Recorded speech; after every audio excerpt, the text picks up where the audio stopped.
Hebrews chapter 12.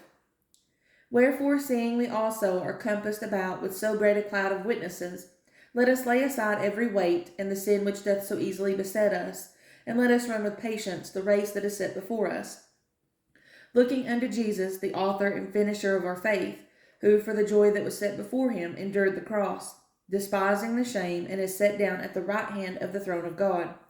For consider him that endured such contradiction of sinners against himself, lest ye be wearied and faint in your minds. Ye have not resisted unto blood, striving against sin. And ye have forgotten the exhortation which speaketh unto you as unto children. My son, despise not thou the chastening of the Lord, nor faint when thou art rebuked of him. For whom the Lord loveth, he chasteneth, and scourgeth every son whom he receiveth. If ye endure chastening, God dealeth with you as with sons. For what son is he whom the Father chasteneth not? But if ye be without chastisement, whereof all are partakers, then ye are bastards, and not sons. Furthermore, we have had fathers of our flesh which corrected us, and we gave them reverence. Shall we not much rather be in subjection unto the Father of spirits, and live? For they verily for a few days chastened us after their own pleasure, but he for our profit, that we might be partakers of his holiness. Now no chastening for the present seemeth to be joyous, but grievous. Nevertheless, afterward it yieldeth the peaceable fruit of righteousness unto them which are exercised thereby. Wherefore lift up the hands which hang down, and the feeble knees, and make straight paths for your feet, lest that which is lame be turned out of the way, but let it rather be healed. Follow peace with all men and holiness, without which no man shall see the Lord.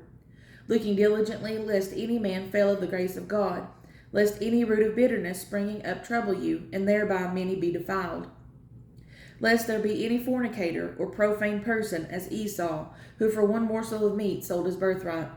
For ye know how that afterward, when he would have inherited the blessing, he was rejected.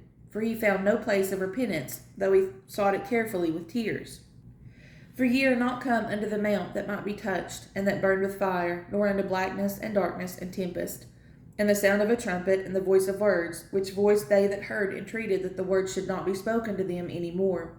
For they could not endure that which was commanded, and if so much as a beast touch the mountain, it shall be stoned, or thrust through with a dart. And so terrible was the sight that Moses said, I exceedingly fear and quake.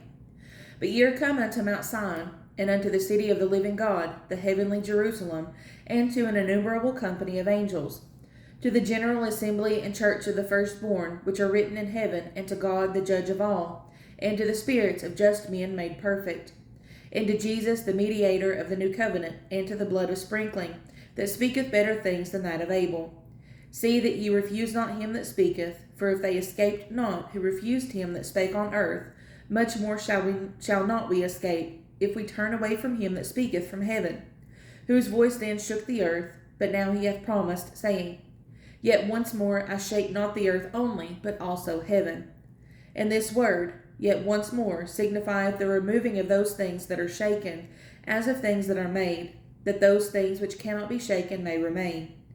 Wherefore we, receiving a kingdom which cannot be moved, let us have grace, whereby we may serve God acceptably with reverence and godly fear.